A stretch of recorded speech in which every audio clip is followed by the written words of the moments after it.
Let's give our Lord a big clap offering. Hallelujah! Hallelujah! Hallelujah! Yes, hallelujah! A blessed, glorious morning to each and every one of us. Mga kapatid, salamat sa buhay ng bawat isa. At tayo pong lahat, O Lord, tayong lahat ngayon ay tinawag ng Panginoon upang magkatipon sa Kanyang pangalan. Amen? Amen. We have a God and we praise our God, the Lord. There is no other God apart from our Lord. Amen. And our praises, all the glory belongs to our God. Hallelujah, hallelujah. And today, hallelujah, we are so blessed na muli nagkita-kita tayo, no? It's a past week. For the past week, I'm sure marami tayong pinagdaanan. Amen. But we are very sure that our God is helping us, no? Our God is the God who protects us, the God who gives us grace, amen, the God who gives us the healing, amen, and the God who is always with us, amen. And so let us read the word of the Lord in Romans chapter 8, verse 28.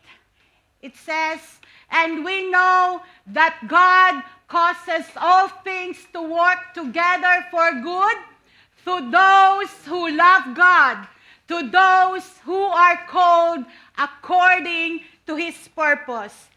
And there is another one in Romans chapter 1, verses 1 to 7.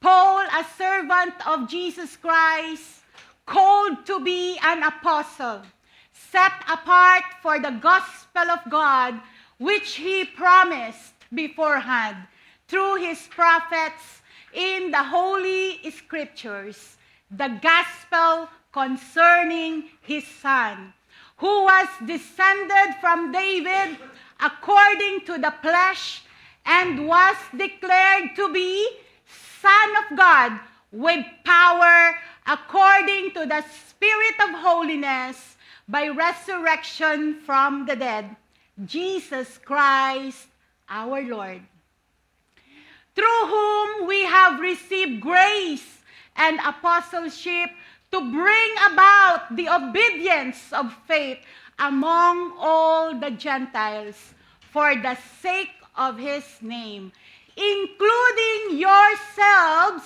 who are called to belong to Jesus Christ, to all God's beloved in Rome who are called to be saints. Grace to you and peace from God, our Father, and the Lord Jesus Christ. Amen. Thank you, Lord. Thank you, Lord, sa word mo sa amin. O God, sa umagang ito, let us pray for the guidance of the Holy Spirit right now. Hallelujah, hallelujah. Lord, we praise you. We honor you, O Lord God. Hallelujah. Lord, salamat po, Panginoon, sa araw na ito, Panginoon, na ginather mo kami, Panginoon, Lord God, sa lugar na ito, upang ikaw ay hainan ng papuri, ng pasasalamat at ng pagsamba. Salamat po, O Lord, sa nakaraang isang linggo, Panginoon, na tunay nga po ay ikaw ang aming Diyos na aming kasama. Ikaw ang aming Diyos na hindi mo kami iniwan. Ikaw ang aming Diyos na hindi mo kami pinabayaan. Salamat po, Panginoon, sa iyong dakilang pagmamahal, O Lord, sa amin, Panginoon. Hindi man kami karapat-dapat, Panginoon, subalit salamat, O Lord, dahil mahal mo kami, Panginoon, Lord God. Hallelujah. Lord, sa oras pong ito, Panginoon, I humbly bow before you, O Lord. Hallelujah. Na ako po, Panginoon, as your servant, Panginoon, O Lord, ay gamitin mo lamang, Panginoon, na daluyan ng iyong salita. Ikaw, O Lord, ang kanilang makita. Ikaw, O Lord, ang kanilang marinig sa mga oras na ito, Panginoon. At salamat po, O Lord God, sapagkat alam ko, Panginoon, na inihanda mo na ang aming puso upang tanggapin, O Lord, ang spiritual manna na pinrepare mo po sa amin sa oras na ito. Salamat po, O Lord God. Lord, guide us, Panginoon, O Lord. Hallelujah, sa buong oras na ito, O Lord, ng aming pong pagsamba sa iyo, Panginoon. At tunay nga po, Panginoon, ang lahat ng papuri, ang lahat ng kadakilaan at kaluwalhatian ay tanging sa iyo lamang, sa pangalan ng aming Panginoong Yesus, kasama ng banal na Espiritu. Amen and amen. Amen. Hallelujah. Yes, our topic, our theme for this month is about God's calling. Amen. And I am very sure na lahat po tayo, alam po natin na tayong lahat ay tinawag ng Panginoon. Amen.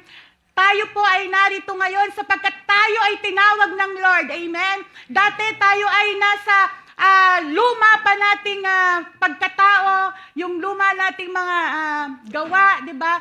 Pero ngayon, di ba, tinalikuran na natin yon at we have decided to obey our Lord. We have decided to follow Jesus Christ. Amen? And that is a big decision na ginawa po natin. That is the important calling na ginawa natin sa Panginoon, yung response po natin na tayo ay tumalima at sumunod sa ating Panginoong Jesucristo. Tanggapin siya bilang ating Panginoon at sariling tagapagligtas. Amen, amen. And so mga kapatid, is calling depends on one's job or profession. Kasi yung iba, akala nila, pag sila ay nagkaroon ng magandang career, ng trabaho, no? Magkaroon ng pamilya, no? Magkaroon ng stable job, they think that this is their calling. No? Name it, ano-ano ba to? No? Nung bata pa tayo, di ba? Kausap natin yung ating mga kalaro, sabi natin, gusto ko maging doktor ako, gusto ko maging nurse, no? Gusto ko maging engineer, architect, no? Nakamit na natin to, no? We become a full-fledged like doctor, nurse, no? Engineers, architect, name all these professions. Pag nakamit na natin ito, masasabi ba natin na we already live our calling, no? Gusto ko pong i-share sa inyo na our calling is not based on our job. It is not based on our career and employment. Kasi paano na lang po, katulad ngayon, ang daming nawala ng trabaho, no? Kung nawalan ka ba ng trabaho, stop na, wala ka ng pag-asa. Hindi ka natatawagin ng Panginoon dahil nawalan ka ng trabaho. Hindi po, di ba? Lahat po tayo, kung saan man tayo nilagay ng Panginoon ngayon, nandoon ang pagtawag ng Panginoon sa atin. Amen. And, di ba, yung iba nakatapos nga ng nurse, di ba, nakatapos ng doktor, pero hindi naman nila ginamit, ano? Yung kanilang pagkatapos, di ba? Yung kanilang tinapos, I mean. So, yung iba, they decided to be a homemaker. Masasabi ba natin na hindi niya ginawa yung calling niya? Kasi yung tinapos niya, hindi yun yung kasalukuyan na ginagawa niya. Hindi po, mga kapatid. Certainly not, my dear brothers and sisters, because our calling is not tied up or based with our work, our job today, or with our employment. Because whether you are employed or not, and whatever is your situation now, we are called. Amen. And the good news is, we are called by God to know Him, to believe in Him, and to follow Him. Because He saved us, and He transferred us from darkness to His light. And we thank the Lord because before we are lost, but now we are found. Amen. Amen. Amen. And while it is important to note that these things such as career, relationships, or whatever hobbies no, na gusto natin, no, we know that it can bring some happiness no, in our life, but they do not necessarily provide a meaning to our life or a purpose to our life. And we know, no, lahat po tayo, we want that our life shall have a purpose. Amen. And ito pong purpose na ito should be aligned to the purpose of God in our life. Amen. So ngayon po ba, are we still searching for a purpose in our life or for a calling in our life? No? But what is a call? No? A call is a deep desire. And this desire is given to us by God to have a meaningful and a fulfilling life. And I am sure lahat po tayo gusto natin na maging makabuluhan ang ating buhay. Amen? Amen. And sometimes, the calling is bigger than us. But by the power of God who is in us, we will be able to respond to the calling of God to us. Amen? So do you believe na may calling ang Lord sa iyo? Amen? Amen? And whatever itong calling na ito, this calling should bring honor and glory to our Lord. So I will give you in our in the word that we have read kanina, no? There are 4 callings doon. Amen. And number 1 is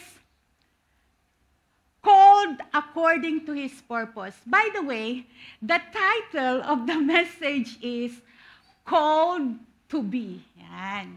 Called to be, no? So, dalawa po itong natin, Romans 8:28 and Romans 1 Romans 1 verses 1 to 7. At ito po yung binasa natin kanina. So, number 1 is, you are called according to His purpose, no? Mahalaga po na maunawaan natin that we are called according to the purpose of our Creator. It is not according to your own purpose, no? So, yun po, ang purpose po ng Lord, yun po ang mangyayari, no?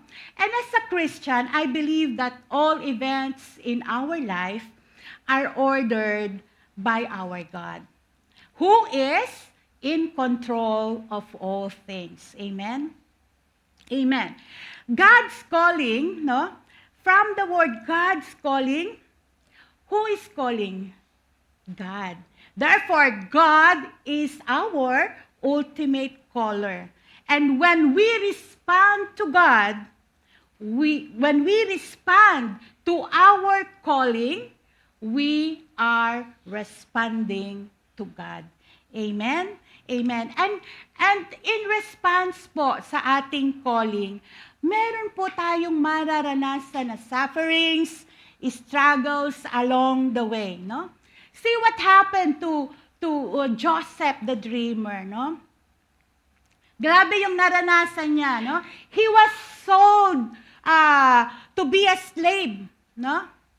Grabe po. But then, ano po ang pagkatawag sa kanya ng Panginoon, no? Eventually, ano po siya? He became a highest official to save the land of Egypt from the great famine. 7 years of famine. And he was also to save also yung own family niya, 'di ba? 'Di ba sabi nga doon is it was meant for evil, no? Yung binenta siya ng mga kapatid niya, no? But God meant it for good. Amen. Amen. And And I know na lahat po tayo, we are called to a holy calling. Actually po, I am curious, no? Kung paano po ang naging pagtawag sa ating dalawang pastor. Kaya minessage ko sila.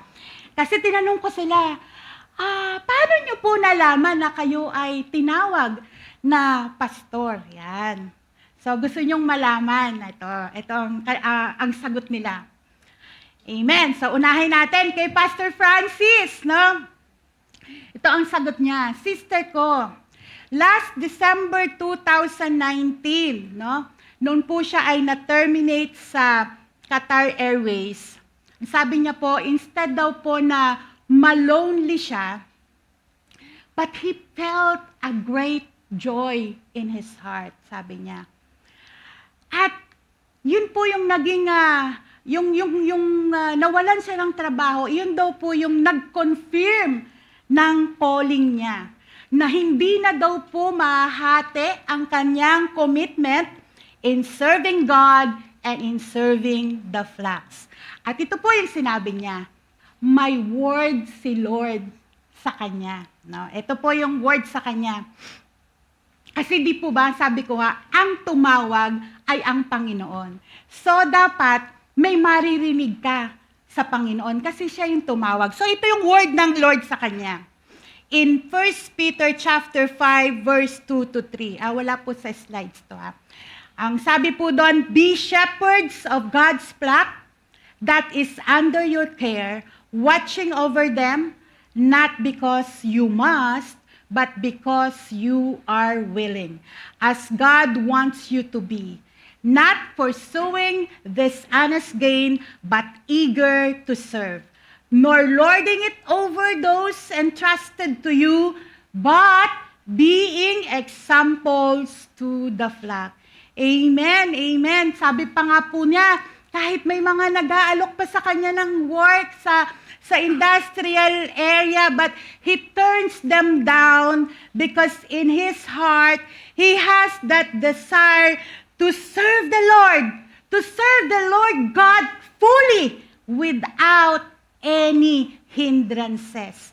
Sabi rin po niya, he will follow his commands whatever the circumstances. Kaya nga po, di po ba, na-stroke po siya, twice siya na-stroke, ilang beses, di po ba? But God restored him kasi may calling pa sa kanya, may pinapagawa pa ang Lord sa kanya. At yan po yung lagi niyang sinasabi sa atin. So, sabi rin po niya, this is his life goal, no? Until the Lord comes. So, Francis Dar, a servant of Jesus Christ, called to be a pastor. Amen. Glory to God sa buhay ng ating Pastor Francis. Next po, our beloved Pastor Larry. So, tinanong ko din po siya, paano mo nalaman, Pastor, na ikaw ay tinawag ng Lord? No? So, ito po ay noong nasa Saudi, si Pastor Larry. Sabi po doon, alam naman po natin that in Saudi ay very strict po doon, no? Bawal yung practice of religion, no?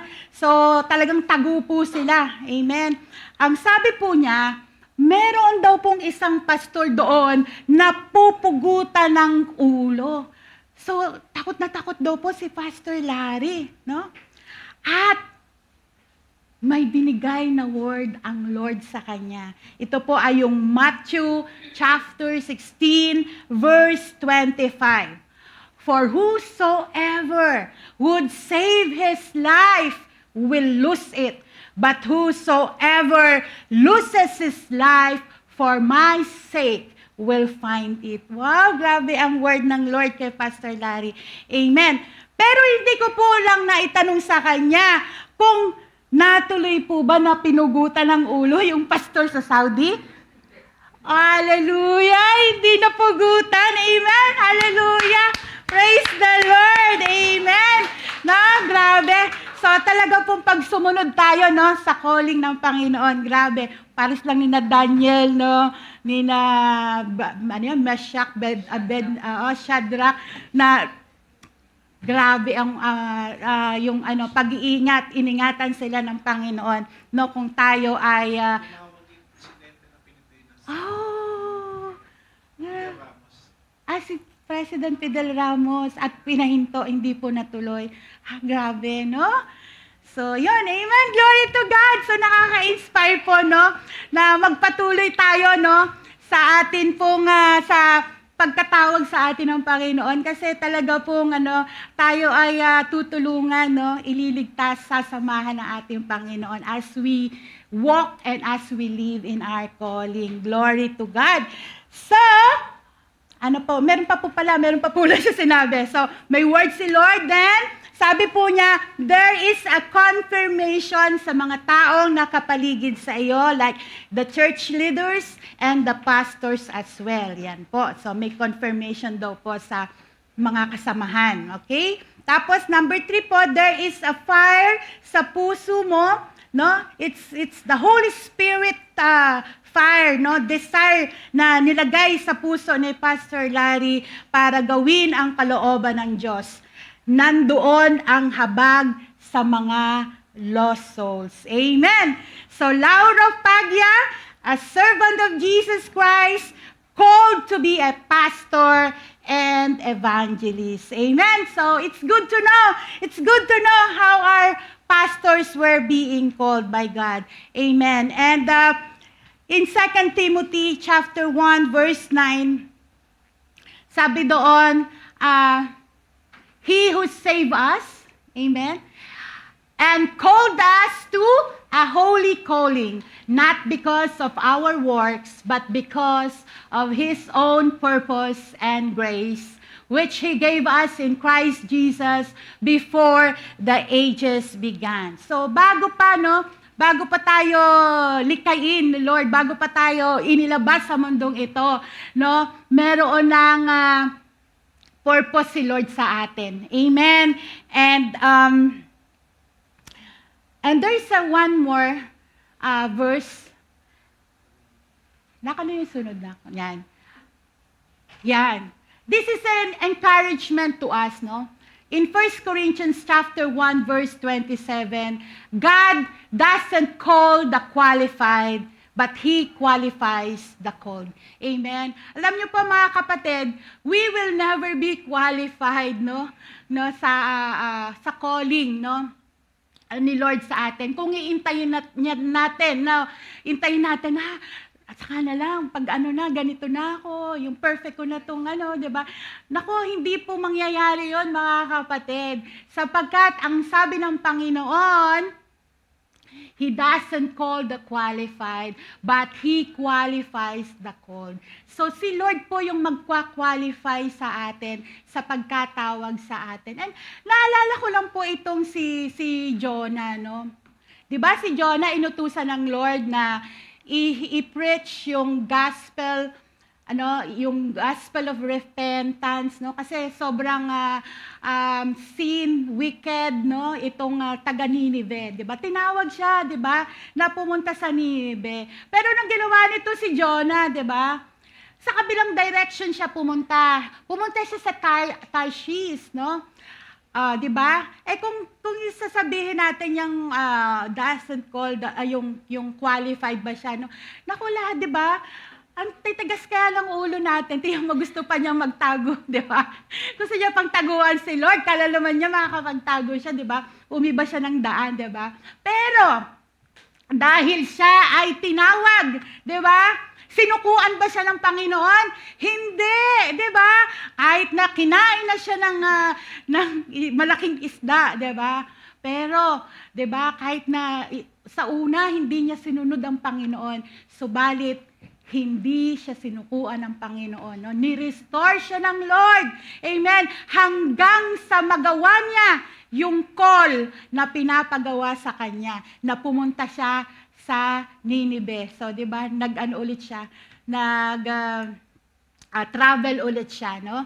And na-fulfill niya po yung pinapagawa sa kanya, di ba? Marami nangyari, di ba, along the way.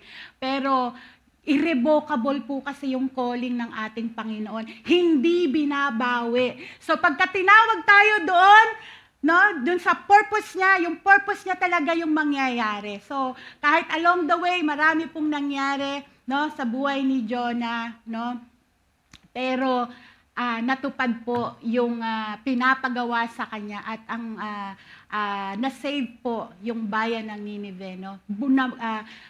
They were restored na numbalik sa Panginoon ang mga taga Nineveh. Amen. So, tandaan po natin 'yan na ang Lord ang mag-i-equip sa atin, no? Kung ngayon, hindi tayo, sa tingin natin, ganyan lang ang level, hindi pa tayo magaling, no? Kagabi nga nag-practice kami sa music. Ano ba yan? Sabi ko, parang hindi ko na ano. But I am very sure, one of my calling is to be a worshiper. Kaya, sige lang.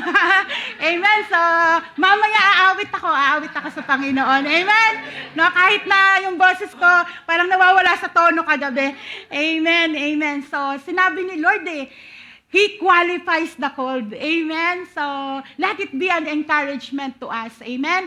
And in James chapter 2 verse 5, sabi doon, "Listen, my beloved brothers, has not God chosen those who are poor in the world to be rich in faith and heirs of the kingdom?" O see?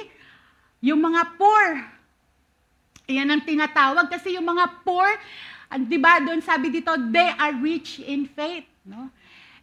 Poor in spirit, di ba? Those who are poor in spirit, they will be the heirs of the kingdom, which He has promised to those who love Him. So, di ba? Kahit walang pera, tatawagin niyo ng Panginoon. Amen? Amen. At magpo-provide ang Lord, no, ng provision. Amen. And in 1 Corinthians chapter 1 verse 26, "For consider your calling, brothers. Not many of you were wise according to worldly standards. Not many were powerful. Not many were of noble birth." Amen. Di ba? Hindi naman talaga ang mga tinawag ay mga matatalino. Di ba? See how the 12 disciples were called. The first 12 disciples, mostly they are what? They are fishermen. But yet, they were called by the Lord. Amen? And anong ginawa nila? Iniwanan nila ang kanilang trabaho. Di ba? And they follow Christ. Amen? Praise God.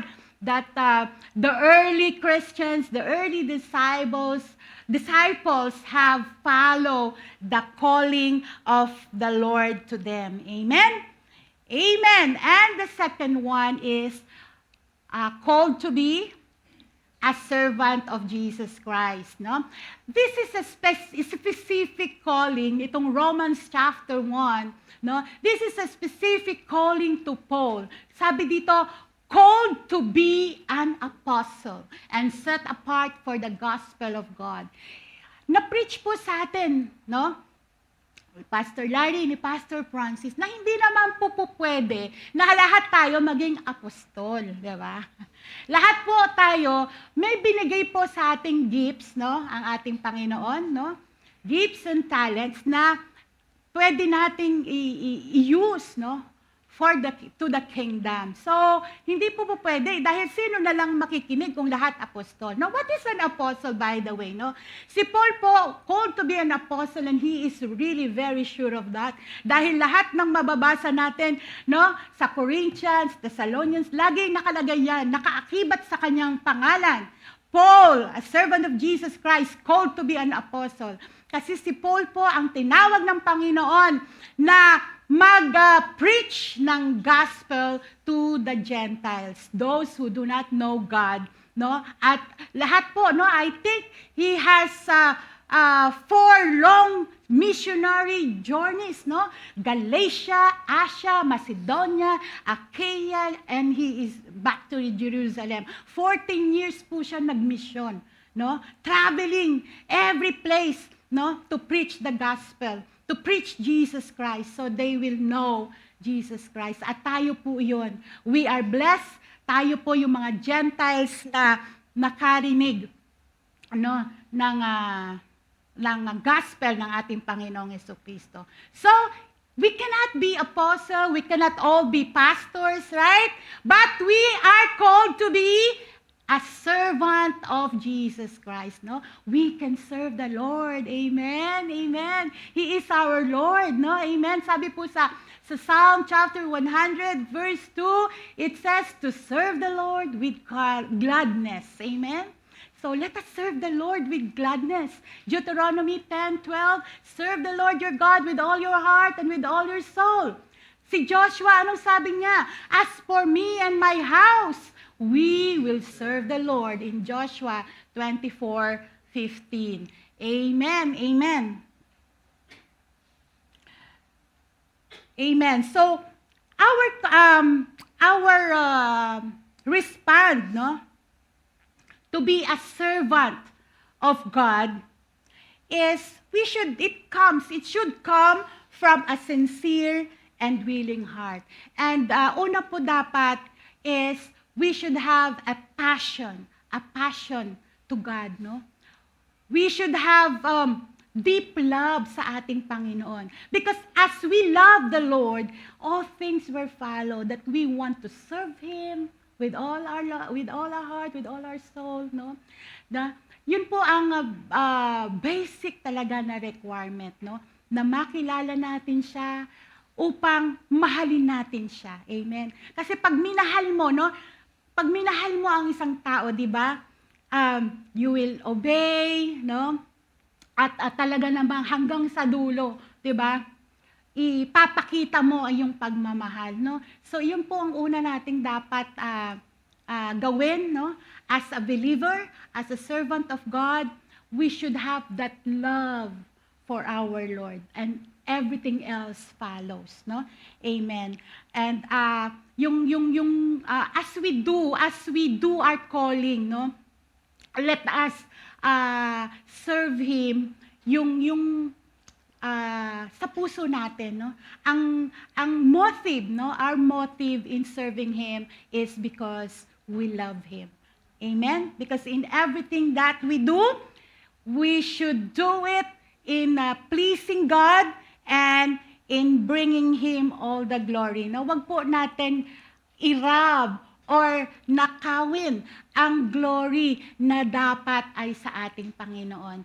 Amen. And meron nag-share, no, si Sister Yani ata yun, ano. Sabi niya doon, the highest form of living is to live that answers your calling. Amen. Tama po yun, di po ba?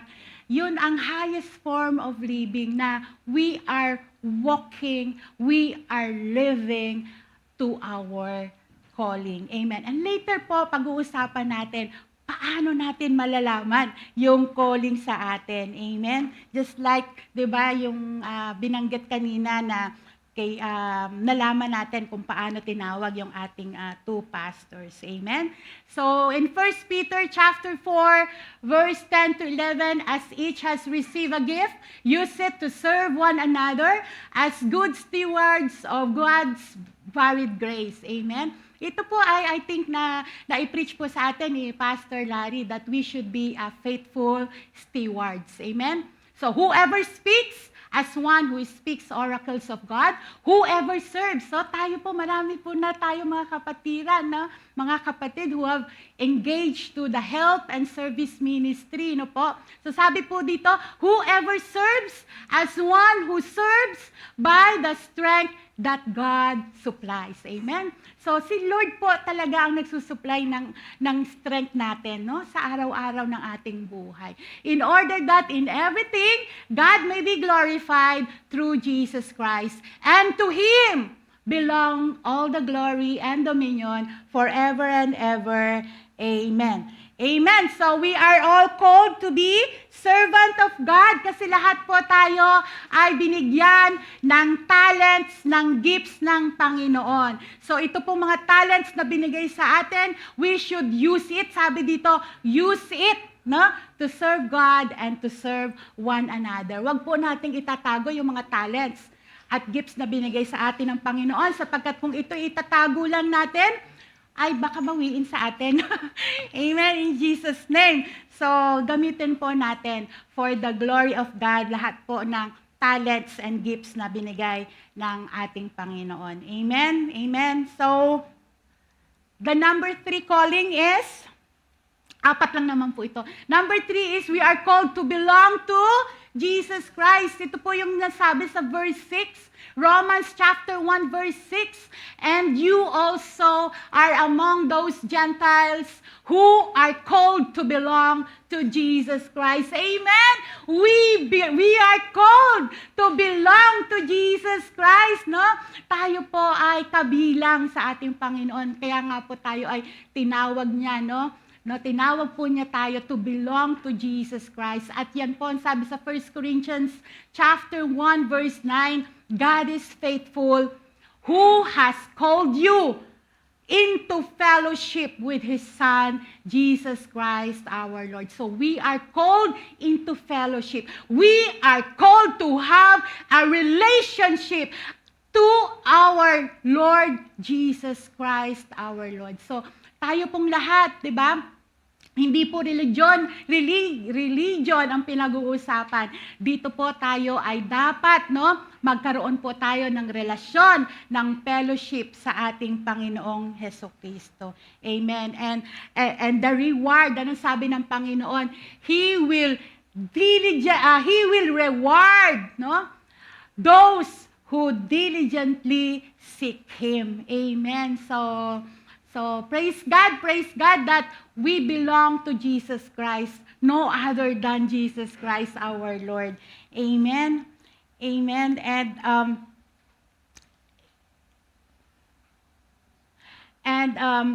there is a verse in 1 Corinthians chapter 1 verse 5. It says, "For in Him you have been enriched in every way with all kinds of speech and with all knowledge, God thus confirming our testimony about Christ among you. Therefore, you do not lack any spiritual gift." Grabe, no? Hindi daw po tayo magkukulang in any spiritual gift as you eagerly wait for our Lord Jesus Christ to be revealed. He will also keep you firm to the end. Hallelujah. Hallelujah. May the Lord, no, find us faithful until the end. Sabi doon, so that you will be blameless on the day of our Lord Jesus Christ, because God is faithful and He called us into fellowship with His Son. So, amen. Grabe po, no? Our Lord Jesus Christ, He will help us to endure until the end, no? Amen. He will keep our faith firm until the end, no? He will keep us blameless on the day of our Lord Jesus Christ. Grabe. Kaya, saan ka pa? Si Jesus talaga. Because you belong to Jesus Christ. You are called to belong to Jesus Christ. Amen? Amen. Amen. And the last calling is called to be saints or holy people, no? Because baka sabihin nyo, ano ba yan, Sister Fem? I am called to be a saint. No? Alam nyo na dun sa mga, alam ko nababasa nyo, or minsan tinatawag tayo ni Sister Golda, di ba? To all the saints, di ba? Yan, kasi talaga naman, we are called to be saints, no? We are called to be His holy people. No? Sabi po sa 1 Thessalonians chapter 4, verse 7, "For God has not called us for impurity, but in holiness." And there's another verse, Ephesians chapter 1, verse 4, "For He chose us," no? Who chose us? The Lord. He chose us in Him before the creation of the world to be holy and blameless. So sa simula pa lang pala, we are chosen to be holy and blameless in His sight. In love, He predestined us for adoption to sonship through Jesus Christ in accordance with His pleasure and will. So nasa atin na lang yun. Kung hindi tayo magre-respond sa calling ng ating Panginoon, lahat binigay na sa atin, all the spiritual gifts, no? All the kailangan natin, no? Para magawa natin yung ating calling. So, praise God, no? So, sabi ko kanina, there are ways in which you will know that you are called to serve in the ministry. So, how do you know if you have a calling to ministry? So, unang-una, gaya ng nasabi ko, first, you should have that passion for God. Because if you have this deep love for God, then you will have that desire to serve Him. And that is a sign that you have a calling to the ministry. This passion is accompanied by a yearning to share God's love with others and help them grow in their faith. So share po natin yung love ni Lord, di ba, sa iba. Amen? Number 2, you have that empathy and compassion. Do you find yourself naturally drawn to people in need? Are you able to empathize with their struggles and offer support and encouragement? This deep sense of empathy and compassion is a sign that you have a calling to ministry, no? 'Di ba yung meron kang compassion, no? To the lost, no? Gaya ng two pastors natin, no? Where you can provide comfort, guidance, encouragement to those who are hurting. Number 3 is leadership ability. Are you someone who is naturally take charge and inspire others? No, alam ko marami sa atin may leadership ability. Do people often look to you for guidance and counsel? Your leadership ability may be an indication that you have a calling to the ministry where you can lead and guide others in their spiritual journeys. And number 4 is ask feedback from others. Yun yung kanina sinabi ni Pastor Larry, no?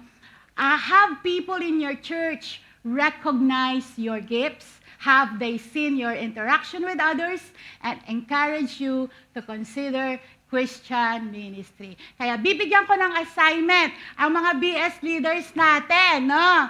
Na alamin ang mga gifts, no? Baka may calling sila sa ministry. Amen. And of course, you want to know the steps to discover your calling. Number 1 is reflect on your passions and talents, no? So mamaya pag uwi natin, i-reflect natin ano ba yung mga talents na binigay sa atin ng Lord. Amen? Take time to reflect on those activities that brings you joy and the skills and talents that you possess. Consider how these passions and talents can be aligned to your ministry work. Amen. So, una, reflect on your talents. Ayan, this is the first step to discover your calling. Number 2 is, seek God's guidance. Siyempre po. Kasi si God nga ang nagko-call eh. So, you need to seek His guidance. So, spend time in prayer and meditation, seeking God's guidance and wisdom.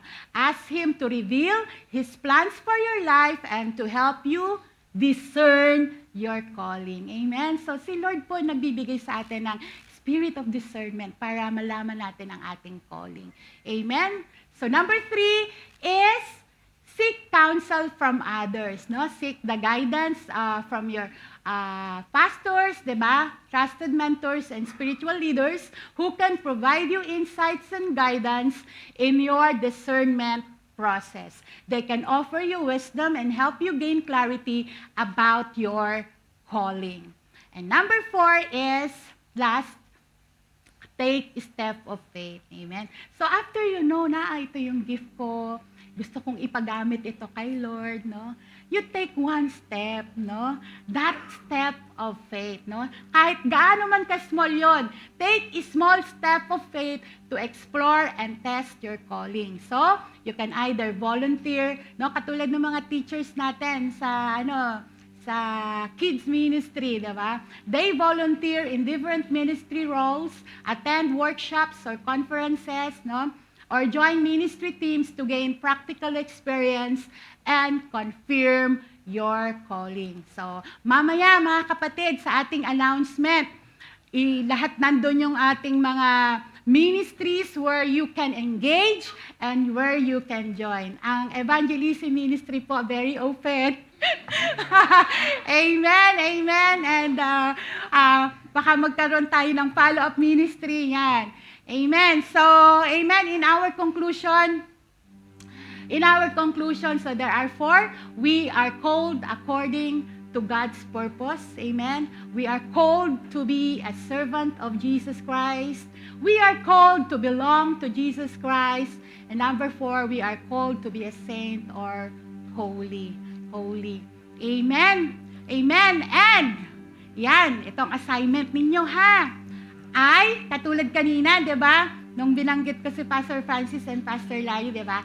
Ay, your name is called to be blank. So, ikaw yung mag-fill ng blank na yon.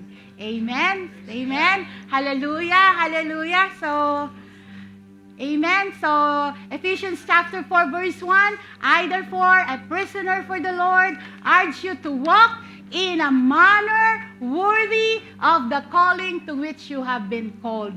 And we should confirm, live, and walk to our calling. Glory, glory to God. Amen. Amen. Praise God. So, let us rise up.